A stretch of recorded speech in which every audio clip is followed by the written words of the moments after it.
अब इस परिभाषा को एक बार गौर से पढ़िए, ध्यान से पढ़िए और मुझे बताइए इसमें कौन कौन से शब्द हैं जो आपको लगता है कि समझने चाहिए। इस परिभाषा में एक शब्द तो आप समझ पा रहे होंगे, नैतिक मूल्य। ठीक। एक शब्द आया होगा आचरण, एक शब्द आया होगा प्रतिमान। प्रतिमान को मानक भी कह सकते हैं, एक ही बात है, प्रतिमान। क्या इन तीन के अलावा कोई चौथा शब्द है जो परेशान कर रहा है, या यही तीन शब्द हैं? बाकी है, था, वो तो कर लेंगे आप लोग, है ना। विनियमित में कुछ ऐसी खास बात नहीं, सामान्य शब्द है। तो तीन कीवर्ड्स हैं इस परिभाषा में। अगर इन तीन को आपने ठीक से समझ लिया तो आपको नैतिकता की परिभाषा स्पष्ट हो जाएगी। नैतिक मूल्य के लिए अंग्रेजी में क्या शब्द है? Moral values. अंग्रेजी के शब्दों को हमेशा लिखते हुए चलिए, क्योंकि पेपर में अनुवाद कभी कभी मंगल ग्रह से होकर आता है। आचरण के लिए शब्द होता है कंडक्ट, कंडक्ट, ठीक है। और प्रतिमान के लिए एक शब्द है स्टैंडर्ड, किंतु यहां जो शब्द है वो है नॉर्म, NORM, नॉर्म। तो तीन शब्द हो गए, एक तो मॉरल वैल्यूज, दूसरे हमारे कंडक्ट और तीसरा नॉर्म। जी हाँ हाँ।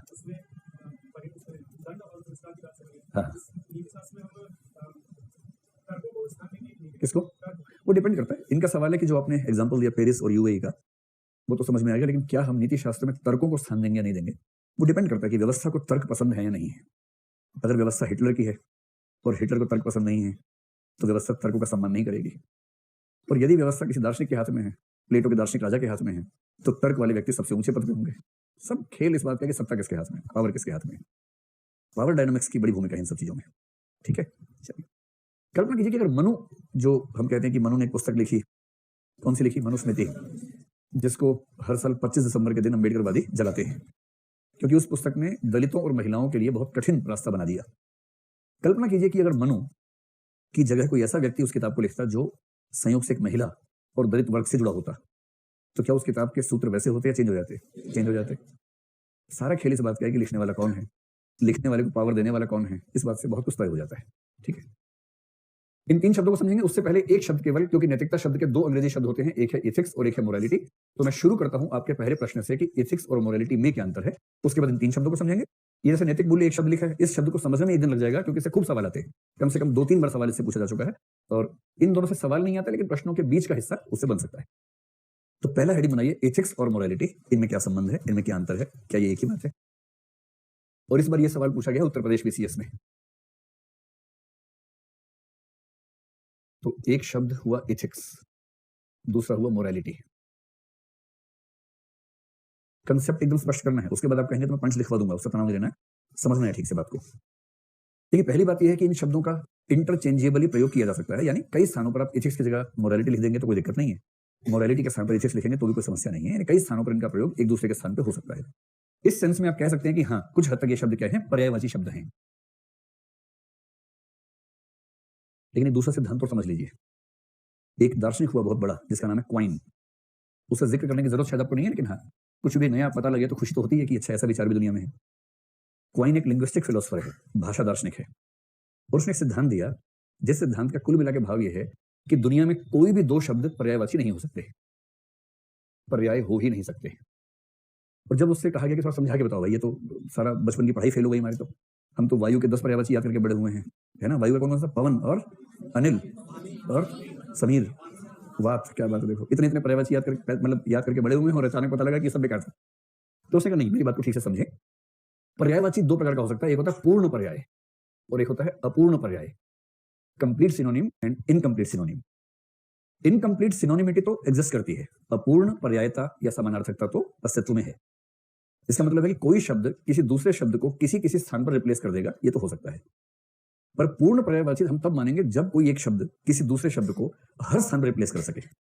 जैसे मान लीजिए कि आप कहते हैं कि एक्स और वाई पर्यायवाची है, मान लीजिए, ठीक है। एक्स का प्रयोग होता है कुल मिला के 110 संदर्भों में। अगर वाई 110 के 110 में एक्स के स्थान पर लाया जा सके और उसको लाने से अर्थ का ना नुकसान हो ना अर्थ में कुछ इजाफा हो, अर्थ वही रहे, तो हम कहेंगे कि एक्स और वाई 100% यानी कि पूर्ण समानार्थक शब्द हैं, ठीक है। लेकिन यदि आप महसूस करें कि 110 में से 70 जगह तो आ गया पर 40 जगह नहीं आ पा रहा, और 40 जगह आने से क्या हो रहा है कि अर्थ में कुछ, या तो अर्थ बदल रहा है या कुछ बढ़ गया अर्थ या कुछ कम हो गया, तो हम कहेंगे कि पर्यायवाची तो है किंतु पूर्ण पर्याय नहीं है, इनकम्प्लीट सिनोनिम है। इस बात को सरलतम भाषा में समझना हो तो पानी और जल को ले लीजिए। जल का पर्यायवाची क्या होता है? पानी, यही होता है, पानी का जल, यही याद करके बड़े हुए हम लोग। नीर भी होता है, हाँ, रेल में होता है ना, रेल नीर, हाँ। और कौन सा होता है? क्या होता है? तोय, अच्छा। और क्या होता है? अंबू, क्या बात है, गजब, आप लोग इतना पानी पिला पिला के कमाल कर दिया, आप लोगों ने तो हद कर दी। चलो जल और पानी पर आ जाओ वापस, ठीक है। अगर जल और पानी सचमुच पर्यायवाची शब्द हैं तो जहां जहां जल आता है वहां वहां पानी लग जाना चाहिए, और जहां जहां पानी आता है वहां वहां जल लग जाना चाहिए। जैसे कोई आपके घर पे आए, आप कहें कि जल लीजिए, ठीक है, पानी लीजिए, ये भी ठीक है, इसमें दिक्कत नहीं है। जैसे हरियाणा में पानी दिया जाता है और बिहार में जल दिया जाता है, पर दिया तो H2O ही दिया जा रहा है दोनों केसेस में, तो इससे कोई खास फर्क नहीं पड़ रहा, क्योंकि दी जाने वाली वस्तु दोनों स्थानों पर एक है, नाम उसका अलग अलग चल रहा है, तो रिप्लेसमेंट हो गया, सब्सटीट्यूशन हो गया शब्द का। अब मान लीजिए हवन में बैठे हैं, पूजा में बैठे हैं, और पंडित जी कहें कि थोड़ा जल अपने हाथ में ले लीजिए, और दूसरा पंडित जी कहें हाथ में पानी ले लो भाई। अब पानी सुनते ही आपके मन में कुछ घिसट जाएगा, आप सोचेंगे ये पवित्र नहीं हुआ मामला।